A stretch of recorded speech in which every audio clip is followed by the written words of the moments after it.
My name is Josh Mandel. I'm the Chief Architect at Microsoft Healthcare and the Chief Architect for the Smart Health IT project. And I'm excited to get to share with you today an overview of some of the core standards in health data interoperability that I've been working on over the course of the last decade or so, both in my role in the academic world at Boston Children's Hospital and Harvard Medical School, and more recently in my role in industry at Microsoft. So what I would like to do with this session is actually to try to do a live demonstration, or at least a live view on top of some of the core resources that are out there and publicly available. I will, of course, share slide decks and background materials that present sort of a start to finish overview of a lot of these standards and specifications, but I thought it would be fun to go back to primary sources for today's overview.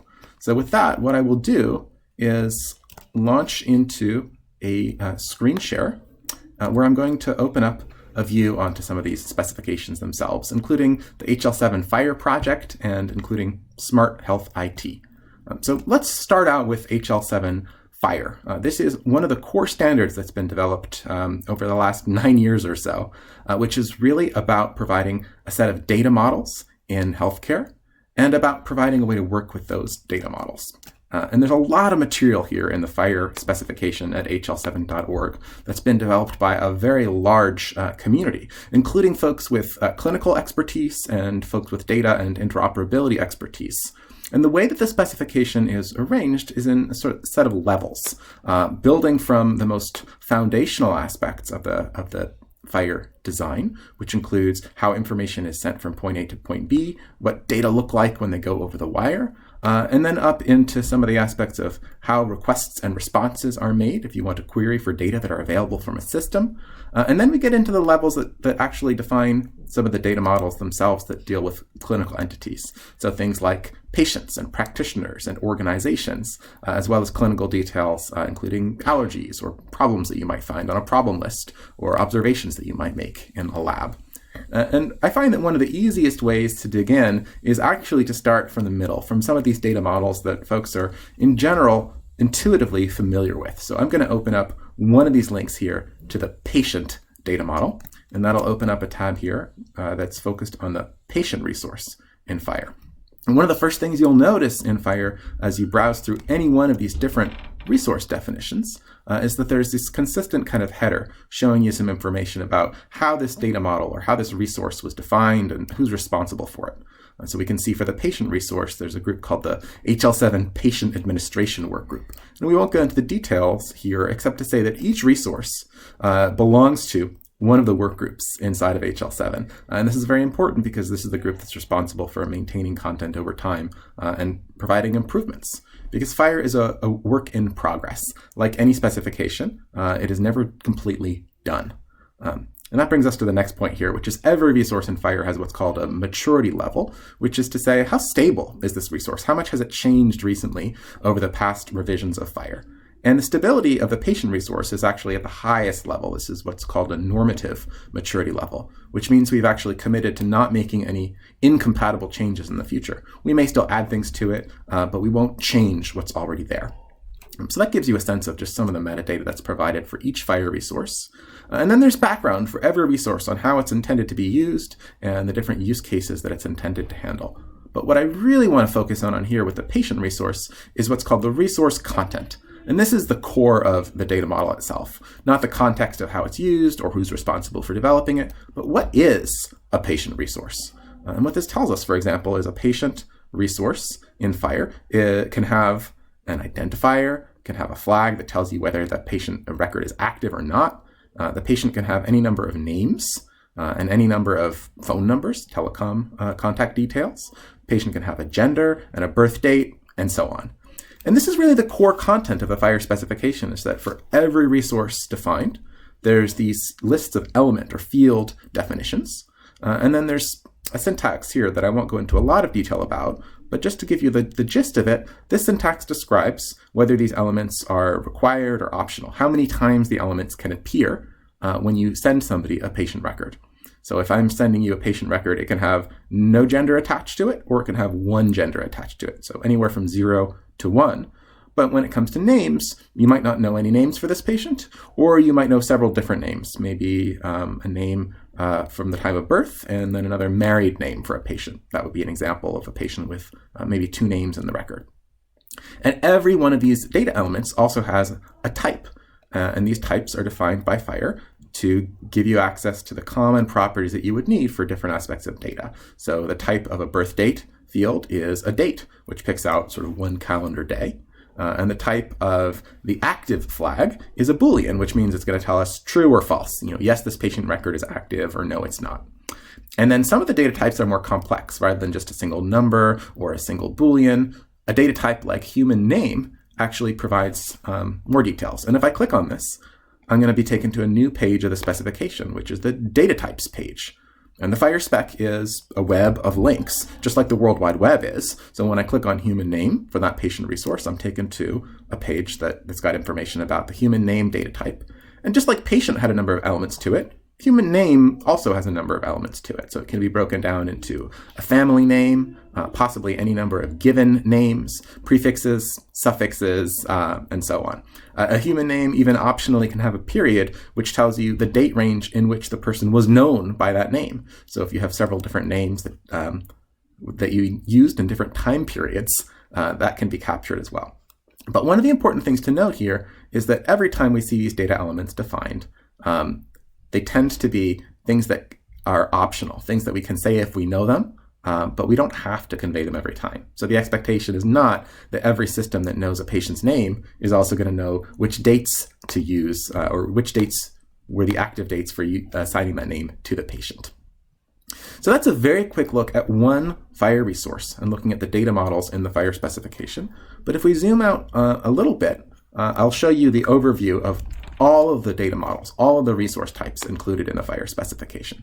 So if I click here on resources, I'll be taken to the resource index. And this is a list of over 100 resources that are currently in the FHIR specification that correspond to the different levels that we talked about earlier.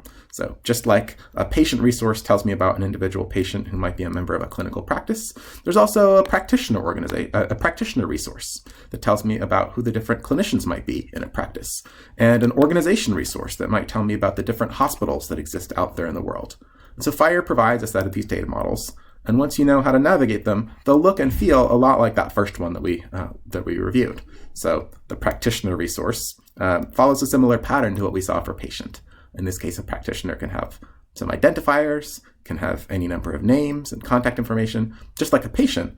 But a practitioner also has some additional data elements that didn't belong on the patient resource. So for example, a practitioner can have a list of qualifications, and those correspond to things like certifications or licenses that practitioner has, maybe a license to practice medicine, or maybe a membership in a professional society during a certain period of time. And so that's an example of a data model on the administrative side that tells us about who's practicing in a given organization. And similarly, there's a way to model organizational structures in FHIR.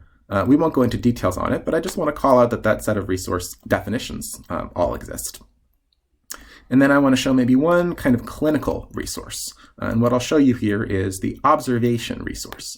And this is very broadly used in FHIR to capture many aspects of a clinical record, anything that can be observed.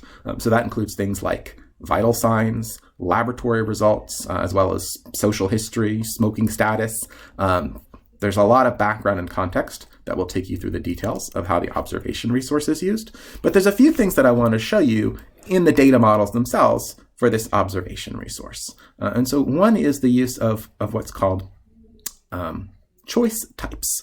So in FHIR, when you make an observation, depending on what you're observing, you may use different data types. So if I am observing somebody's blood count, I might want to report a number of units in terms of cells per volume. But if I'm observing somebody's skin color, I might do that using a coded set of values that capture different skin tones or skin color ranges. And if I'm evaluating, for example, the time or date on which an event occurred, I might use a date time or a time value. And so in FHIR, the way this is captured is to define a data element that has this little X here in brackets that's going to tell me the details that says you can choose among any of the different data types that are listed below, But anytime I make an observation, I'm going to pick exactly one of these, the one that's appropriate to the kind of observation that I'm making. And so that gives you a sense of how some flexible data can be captured using a core or consistent set of standards. And so that's just a little bit on the data modeling in FHIR. But what makes FHIR really powerful is that it's not just a set of data models. It's not just a set of these resource definitions. FHIR also provides ways of interacting, ways that allow clients to connect to servers and query for data, look for certain information, send information back. It provides a mechanism for information exchange. And there's actually a few ways to do this in FHIR, but the core mechanism that I'll focus on today is what's called FHIR's REST API. It actually lives at this page, http.html in the FHIR specification.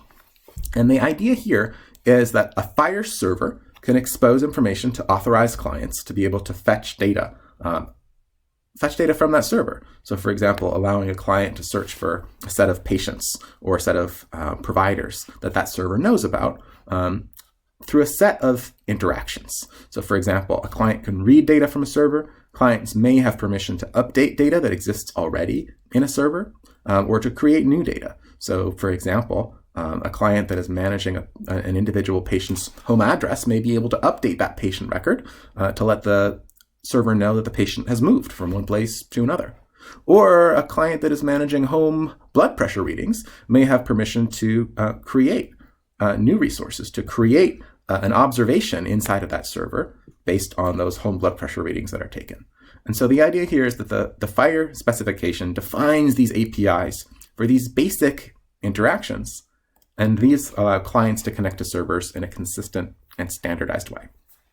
So let me show you a quick example of what some of this looks like in practice. And I'm going to start with an example of a FHIR server. And what I'll do to begin with is just open up a testing data endpoint. I'm going to click on this testing data server. And this one is open to the world to view and explore. And it doesn't have any real clinical data in it, but it has synthetic data that are generated from a project called Cynthia. So one of the things that any FHIR server can do is report what's called the server's metadata in the form of this capability statement. And so what we're looking at on the screen here is the response that the server made, sort of rendered to provide some indentation and some color syntax highlighting. But really there's what's called a JSON, JavaScript Object Notation resource. And this is a serialization format for sending data over the wire from point A to point B. And it's kind of a low-level format. You see these curly braces and quotes and colons that are delimiting the various aspects of the resource that's been returned. I won't spend much time on the capability statement resource, but this is how a server can advertise to clients what version of FHIR it's using and what different resource types it supports. So for example, if I want to know whether this server supports access to patient resources, patient records, I can look through the capability statement here, and I can find that, like, yes, indeed, there are a number of places where we refer to the patient resource in this server. And there's one particular spot that'll tell me officially this server supports the patient resource among its list of supported resources. And so that's sort of the way that a client can discover what a server does, by looking at the capability statement that the server advertises. But the other thing a client can do is just try to issue a query and see what it gets back. So for example, rather than asking the server, do you support patients? This URL here allows a client to talk to the server and say, what patients do you know about? What are the patient records currently in your system? And if I issue that query, what I get back here is what's called a FHIR bundle containing my search results. Well, what is a bundle? It is a set of FHIR resources that match a query. So in this case, I can see this is a search set. So it's a set of responses to my query, and it uses what's called an array of entries.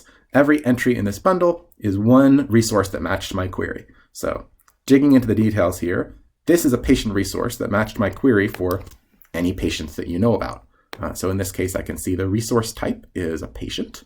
And earlier when we were looking at the patient resource, we saw that patients could have names and addresses and identifiers. And that's some of what we're seeing on the screen here. So for example, this is a view of this patient's name. There's a given name of Clara and a family name of Montañez.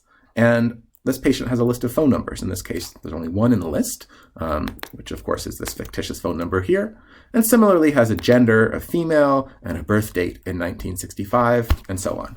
And so we call this instance data because it's representing one instance of the patient resource. But the shape of the instance data matches that set of properties that we reviewed when we were looking at the definition of the FHIR resource itself. And so in a similar way, the FHIR API allows you to provide more precise queries. So for example, maybe I want to query for patients, not just get a list of all patients, but maybe I want to find a list of all patients whose name is Clara. So if I look for name equals Clara, what I'll get back here is a bundle with just one patient resource in it.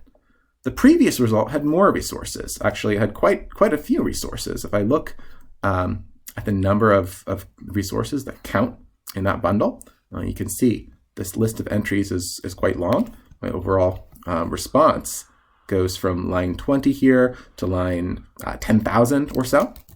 And I am only getting one page of results. So you can see I'm getting 50 results on this page. But if I search for just patients where the name is Clara, then I get a much smaller set of results. And in this demo server, there's actually just a total of one single patient whose name is Clara. So that's an example of how you can use what FHIR calls search parameters. And these are key value pairs that get appended to the resource type that we're searching for. FHIR search parameters are very useful because they allow us not just to winnow down a list of patients, but they also allow us to do things like, for example, if I wanted to look for laboratory observations, I might want to look for observation resources instead of patient resources. And then I might want to say, rather than giving me every observation that's been taken on everyone in the whole EHR, maybe I just want to look for laboratory observations about patients whose name is Clara. And FHIR calls this chaining. It allows you to look for observations based on the name of the patient that the observation is pointing to. And so in this case, I can see there's 78 observations that have been returned here. Those might not all be laboratory observations. So I can add a further search parameter and say category equals laboratory. And when I do that, instead of getting 78 results, now I've just got 34 results. And so you get the sense that the more search parameters you tack on, the finer grained or narrower it's possible to make a search. And this really provides quite a strong degree of interoperability. So for example, it's kind of a funny thing to search for observations based on the patient's name, but a much more common use case would be to search for observations based on a patient's identifier, patient ID. So if I know Clara's ID is this long string here, I happen to have copied that from the page a moment ago, then I can search for observations based on this one single patient. In this case, since there's only one patient named Clara, there's only one patient with this ID, I'll get the same number of results. But this query is much more common because it's a way to look for specific observations about a given patient.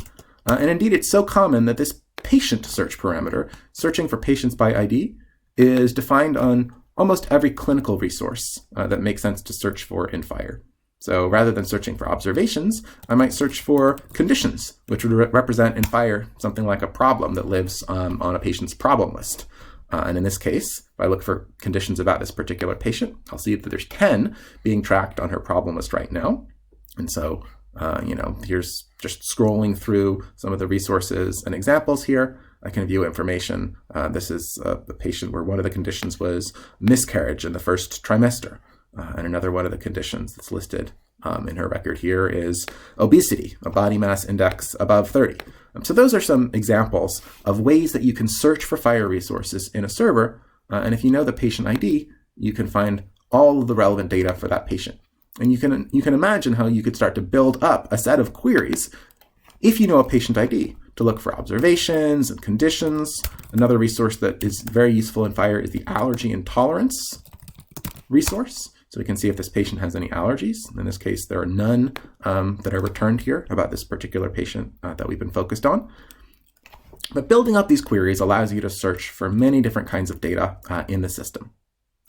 And so this is sort of the promise of FHIR between the data models on the one hand for all these different resources and this HTTP API that allows you to search and create and view data in a server. Putting these things together gives you a very powerful kind of health data interoperability. Clients can connect to servers in a consistent way, and be able to use these open standards to search for data and manage healthcare records. So what's missing? If we have this rich set of data models and we have an HTTP API that gives you back structured data for clients who are authorized to do searches, what's really missing here? Well, there's a number of things that are missing from this story, and it's quite instructional to think through it in terms of use cases that really matter at the national level. And I've been involved in a number of these projects looking at health data interoperability in the US. And one of the first things that comes up is that in FHIR, all the data models that we looked at, when we dig into the way that those cardinalities for the different elements are defined, we'll see they're almost all optional. So if all I tell you is I've got a server and it's supporting the FHIR specification, well, almost every one of these aspects of the patient record, for example, might be missing. So identifier could be missing, active status could be missing, name, telecom, gender, birth date, deceased, address, marital status. All of these data elements are optional, which means it could be perfectly valid to have a FHIR patient where all these things are missing. And the reason that the FHIR patient resource is defined this way is it's intended to be used in many different contexts. So if you're keeping a health record for a hospital, you probably want to populate a lot of these fields very consistently. But if you're maintaining an immunization registry, for example, that's just looking at total numbers for public health, you might be happy enough just to track patients based on their gender and race. Maybe that's, for example, all you need to track in your registry. Well, that raises some questions, because then it means that your different use cases actually have different requirements. In FHIR, the way we deal with this is by making sure that the base specification leaves open all of these possibilities. We don't want to rule out any of the use cases. But then when you want to accomplish something more specific, you've got a little bit more work to do. So for example, in the case of managing health record data in the US, we have a set of profiles that help constrain FHIR, that help describe how to use FHIR in the context of managing electronic health records in the United States. And there's a set of guidance that's published as what's called an implementation guide, here as the FHIR US Core implementation guide. And this is really important because it provides a target for regulations. So the Office of the National Coordinator for Health IT right now in the United States points to this particular set of FHIR profiles, the US Core profiles, and says that every certified EHR is going to have to support these profiles in order to maintain its certification in the coming years. And so we'll see that these profiles provide constraints on top of the existing FHIR resources. So for example, if we look at the patient profile, we'll see a few kinds of constraints that a profile can include. First thing that a profile can do is can require support, can make elements mandatory, even though in the base FHIR specification they're optional. So for example, here in the US Core specification, we say that each patient must have a medical record number, so patient identifier, as well as a name and then gender, as well as each patient must support a set of fields. There's an important difference here between each patient must have and each patient must support. This is a little bit subtle, but what this means is that every patient record that you send over the wire, these fields will be present. The implication is you should always know them if you're engaging in these interoperability use cases following this guide. Versus must support, which means you might or might not know them for any given patient, but if you do know them, you must be able to share those data in an interoperable way following this guide. So for example, you might not know the patient's birth date, but if you know it, then you must include it in the patient resource that you share. And so that's what it means for birth date to be must support. So that's the first major thing that a FHIR profile can do, is introduce requirements for data that are optional in the core. The second thing a profile can do is layer on extensions to the FHIR data. And this is another subtle point, but if you think about the FHIR data models that we've been looking at, they're fairly comprehensive. They have a lot of details about the various resources, patients and practitioners and observations and so on. But you might imagine that there's some kinds of data that aren't being captured. And so here's a great example. In the US, we actually have regulations that require health providers and health data record systems to be capable of capturing information about a patient's race and ethnicity and birth sex. So that's something that we require in the US, but they're not properties on the core FHIR patient resource. If we look in the base definition for FHIR, we won't see race and we won't see ethnicity there. And the reasons are complicated, but in some countries, these things are not routinely tracked. In some countries, it's actually forbidden to track these things, or at least very uncommon unless there's a specific medical need. It might be seen as potentially unfair to track these kinds of data. Culturally, very different answers to some of the same questions. And so in FHIR, when we decide to put an element in the core FHIR data model, we do it because the majority of systems support it. And so for something like race and ethnicity, if we look worldwide, the majority of systems don't support those fields today. They're not part of the base FHIR specification, but they can be defined, indeed they are defined, at the level of a FHIR profile like US core. And so in this example, we'll see the US core patient builds on top of the FHIR patient resource by adding race and ethnicity and birth sex as FHIR extensions.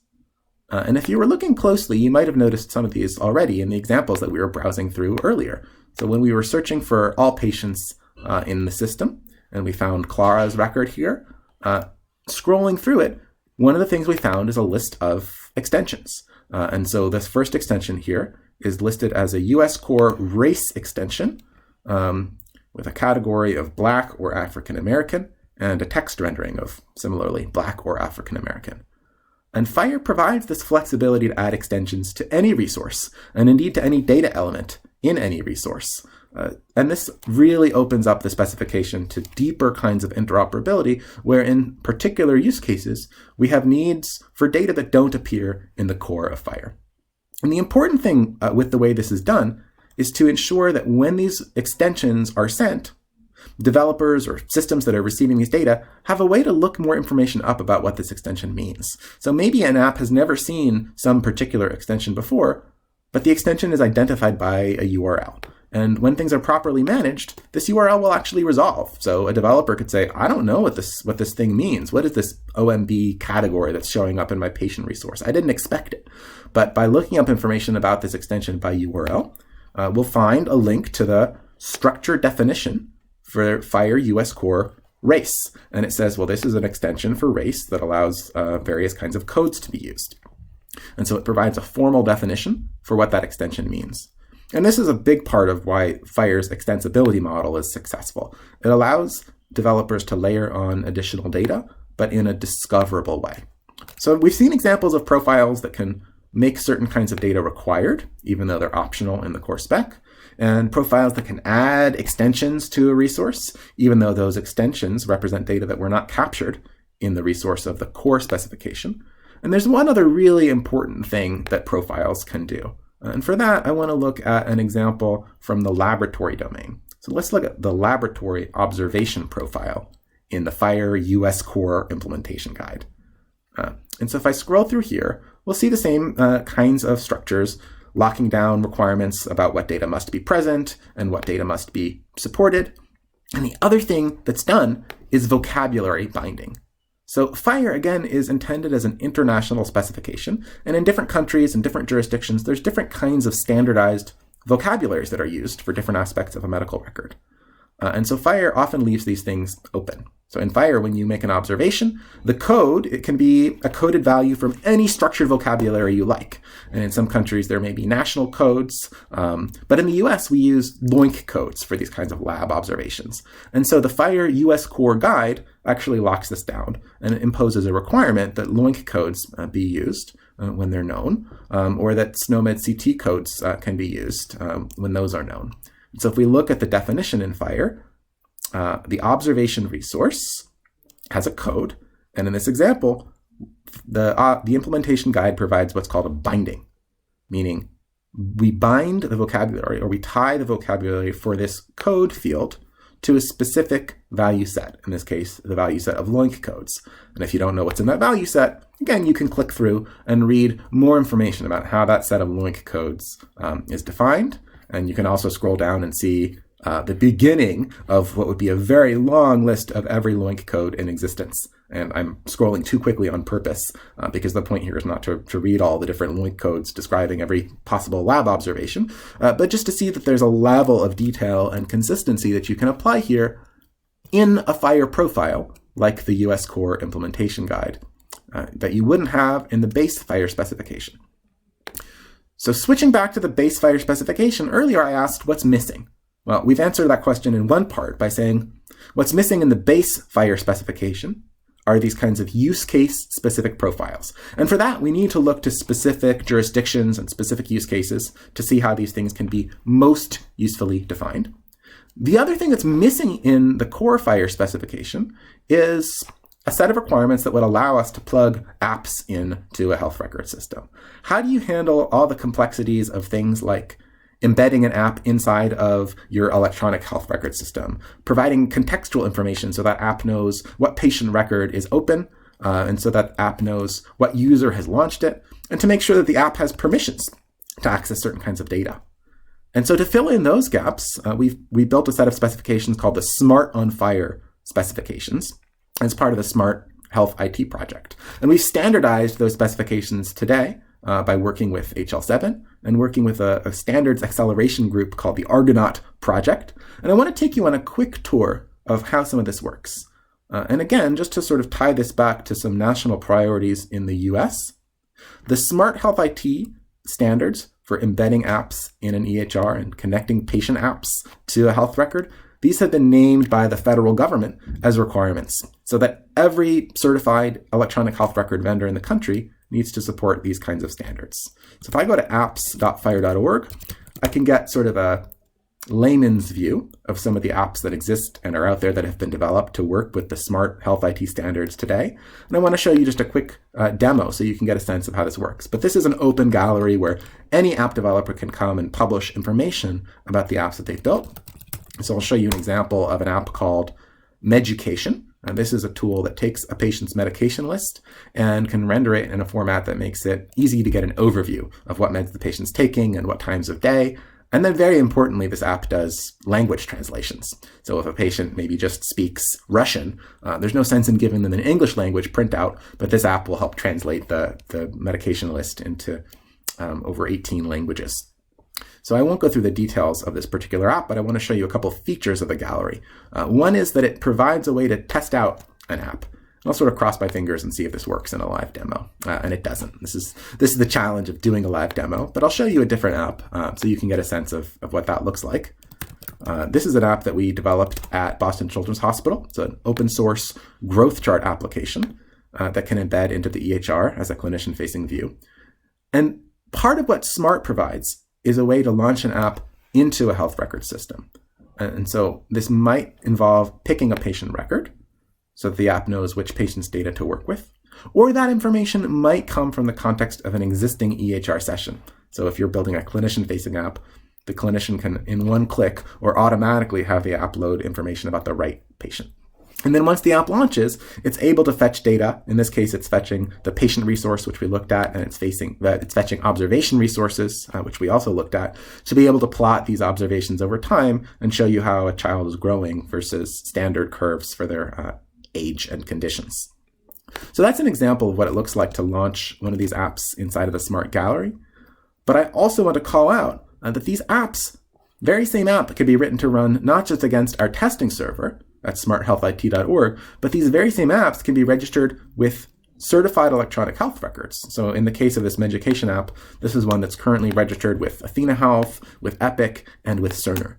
And so each of these vendors, and indeed every certified vendor in the US soon, will have its own marketplace or gallery or orchard of applications where app developers can register what they've built. And this is particularly important for clinician-facing applications, where you might want to build something once and deploy it not just across different clinical sites of one vendor, but across different clinical sites irrespective of vendors. And so this really provides a way for app developers to scale their work, building an app once and integrating in a number of places. Now, one of the challenges with this level of deep interoperability is that there are still differences, vendor by vendor and site by site, in terms of the way that these data are captured. And so part of the job of an app developer is over time to understand those differences and build apps in a kind of defensive mode. Build apps that are prepared to deal with data that might be missing or prepared to deal with subtle differences in the way that data are captured from system to system. And over time, the goal is to extend profiles like US Core to provide access to more data with more consistency. But we think that the starting blocks that we've got with the Smart on FHIR specification is already very useful. And so one of the tools that we provide for developers is the Smart App Launcher. And this is a way that anybody who's developing an app, let's see if I can correctly type in the name of the domain, anybody who's developing an app can connect to the Smart App Launcher and test their app against it. And I won't go through the details of it, but what I want to show you is this overview of different ways that the SMART specification provides of connecting an app to the electronic health record to deal with a few core use cases. So one of them is a provider-facing, what we call EHR launch. And so the goal here is that a practitioner is working inside of an EHR, and they want to click one button and launch an app of their choice and make it so that app knows immediately who the practitioner is. So that's called single sign-on. And so the app also knows which patient record has been opened. That's called patient record context. And so that's what the provider-facing EHR launch does. Very important for workflow integrated apps. And the other main pattern that I think is worth calling out is what we call patient standalone launch. And so the idea here is a developer might be building an app that's going to run on a patient's mobile phone. And it's going to be something like the Apple Health Records app is one example of an app that follows this pattern. First, the user launches the app, and then from inside the app, they want to connect to their health records. They might even want to connect to their health records from more than one health system. And so that's what this patient standalone launch provides, is a way for a running app to reach out to a health system, and with a patient's permission, connect to the health records inside of that system. So if we look at a quick example of what that looks like, we can see sort of a demo app that would be a patient-facing app. So you could imagine this might be like a mobile application that's running on your phone. You start the app and you tell it what health system you want to connect to. Now in real life, rather than a URL here, you'd see a nice provider directory where you would search for providers by name or location. And then once you pick the provider that you wanted to connect to, you would connect and sign in to that provider here. In our demo environment, it's a very simple sign-in screen where basically any username and password will work. But there's kind of an approval process that allows an end user to see which app is trying to connect to their record and gives the end user a chance to say, yes, I want to share these data, or no, I don't want to share these data with a particular app. So if you're interested in learning more from the perspective of developing a smart app, the website here, docs.smarthealthit.org, has a lot of links and details, including tutorials that will take you through the process of building and testing an app with these underlying components. So I want to return to my question from earlier. What's missing? We've got the FHIR specification that tells you how to move data around. We've got the US core profiles that tell you how to model data, what fields are going to be present in a consistent way. We've got the Smart App Launch specification that allows an app to connect and do single sign-on and workflow integration so that app can be embedded right in your EHR, or so that patients can share data with the apps of their choice. What's missing once we layer all of this on? Well, the answer is actually what I've described up to this point is sort of the regulatory target for today. So the final rules that came out from the Office of the National Coordinator for Health IT, if we look at their timeline that they've published as part of the most recent Cures rule, we'll see that effectively this has been the focus. The specifications that I've shown you today really are the focus for the next couple of years. So if we look in ONC's publication of this timeline, they proposed a rule last year. It was finalized this spring. And then starting at the beginning of next year and into 2022, we have implementation timelines for every certified electronic health record system to start exposing these FHIR APIs and to start building out access so that patients and clinicians can use the Smart App Launch specifications to connect apps to their EHRs. So this represents really the current time frame. But if we zoom out and think about the ecosystem overall, there are still some areas for improvement. And so one of those is integration of clinical decision support.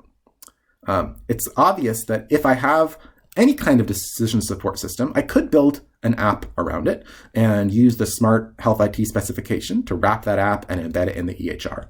And that works really nicely for apps that clinicians know they need to launch. So if I know that this growth chart app is going to give me decision support to help me figure out whether a child is growing according to expectations, I can launch the growth chart app, get the information I need, and get on with my day. But there are many kinds of decision support where the actual questions that a clinician might need to ask only come up Rarely. And you want a kind of safety net that's asking these questions automatically and in the background. And so this is a real frontier. We've been working on a set of specifications that builds on top of the Smart on FHIR specifications called CDS hooks, Clinical Decision Support hooks. And these have been standardized in their first version through HL7 last year, and we're working on improvements in a continuous basis.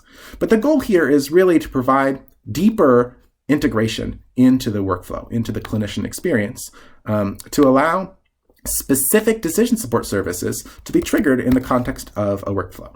So the details live here in this CDS hooks specification, but maybe the easiest way to actually share this information is to navigate to the CDS hooks sandbox, which is sort of a demo EHR environment that gives you a sense of how some of this can work. And this is not a real EHR, it's sort of a tool for developers, but I'll just give you a sense. For example, if I'm on a screen of my EHR that has to do with medication prescribing, and I'm about to prescribe a drug, based on the draft prescription that I've written, maybe at this point I've picked out a medication and a dose. Over here on the right-hand side of the screen, you can see some developer information, some low-level details about a request that's being sent on the basis of my draft prescription. And the request basically says, Dr. Mandel is in the process of prescribing Zofran, 1 pill once a day, 4 milligrams. And it's sending this request to any clinical decision support services that are listening. And those decision support services have been registered with the EHR and can respond with a list of suggestions or information for the end user to see. So I'll hide the developer details here and just show you in the user experience. One of the services I connected to has given me this information here. It says, you're writing a prescription that's going to cost $1,200 a month, and you can save roughly $1,200 a month with a generic. So that's important information to know. But the service can also provide a suggestion in the form of this button here, which is tied to a different prescription. And so if I click on this suggestion, what I'll see is my EHR prescribing pad here is going to be updated. So keep a close eye on this word here, Zofran, because when I click on this suggestion, change to generic, my interface gets updated. Now I've just got a generic ondansetron prescription, and a new cycle has been kicked off. We send a request out to the CDS services, and now I get a service that responds with just cost information and no additional suggestions about how I might change it. So that's just an example of the kind of workflow integration that you can accomplish with clinical decision support hooks.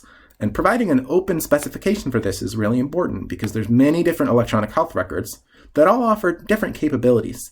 But if we can pick out specific points in the workflow, we can start to use those as the targets for decision support interactions. And that allows clinical decision support vendors to build these kinds of tools once and integrate and connect in a consistent way. So just as a quick example, in the CDS hooks specification, we define these trigger points or these hooks inside of the EHR. And so when you're prescribing a new medication, the relevant hook would be something like order select. So this is when you're choosing a new drug or a new procedure to order. It provides context. It sends out a query to an external service to say which user is selecting this medication, which patient is it about, what medication has been selected, and so on. And based on this context, the external service can see these data, can request additional data using FHIR, and then respond with a list of cards. So that's just a very quick view of some of the capabilities that are being introduced in the CDS hooks specification. There's active work happening in the HL7 community on this.